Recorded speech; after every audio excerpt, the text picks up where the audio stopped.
Hi, ഇതെൻ്റെ voice ഓവറിലുള്ള second video ആണ്. ഞാനൊരു കരിമണിയുടെ ബ്രേസ്ലെറ്റ് ചെയ്യുന്നതാണ്. ആദ്യം തന്നെ ഗിയർ വയർ എടുത്തിട്ട് അതിലൊരു ലോക്ക് ഇട്ടിട്ട് പിന്നെ നമ്മൾ എക്സ്റ്റൻഷൻ്റെ ഹുക്കില്ലേ അത് നമ്മളിട്ട് ഗിയർ ലോക്കിട്ട് അതിനെ സെക്യൂർ ചെയ്തിട്ടുണ്ട്.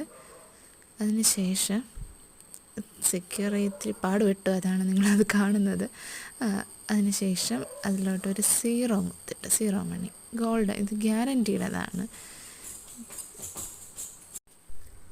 ഗ്യാരൻറ്റിയുടെ സീറോ ഇട്ട് അതിലോട്ട് ചെയ്തിട്ട് അത് കഴിഞ്ഞിട്ട് ഫ്ലവർ ബീഡ് ഇട്ടിട്ടുണ്ട്.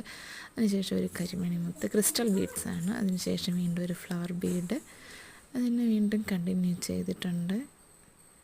കാണുമ്പോൾ തന്നെ മനസ്സിലാവുമെന്ന് തോന്നുന്നു. കണ്ടോ? ഒരു ഫ്ലവർ ബീഡ് കൂടി, 2 കരിമണി ബീഡും 3 അത് കഴിഞ്ഞിട്ട് ട്യൂബാണ് കേട്ടോ, ഗോൾഡൻ്റെ ട്യൂബ്. ഇതെല്ലാം ബീഡ്സ് റേറ്റ് കൂടിയ ബീഡ്സാണ്. ഇതൊക്കെ ഇത്തിരി കുറേ കാലമൊക്കെ നമുക്ക് യൂസ് ചെയ്യാം എളുപ്പത്തിനുള്ള. വീണ്ടും നമ്മളതേ മെത്തേഡ് തന്നെ വീണ്ടും ചെയ്തിട്ടുണ്ട്. ചെയ്തെടുത്ത് ഇതുപോലെ ഇരിക്കും. അത് കഴിഞ്ഞിട്ട് വീണ്ടും ഗിയർ ലോക്കിട്ട് പിന്നെ എക്സ്റ്റൻഷൻ്റെ ബാക്കി ഇട്ടിട്ട് നമ്മൾ വീണ്ടും അത് ലോക്ക് ചെയ്ത് കൊടുത്തിട്ടുണ്ട്. സെക്യൂറാക്കി ബാക്കി കട്ട് ചെയ്തെടുത്തു.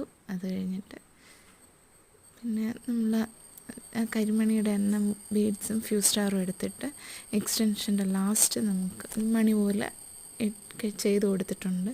അതിങ്ങനെ തൂങ്ങി കിടക്കുമ്പോൾ ഒരു ഭംഗിയല്ലേ അത്. കണ്ടോ? ഇഷ്ടപ്പെട്ടു എന്ന് വിചാരിക്കുന്നു. Thank you. Please subscribe my channel.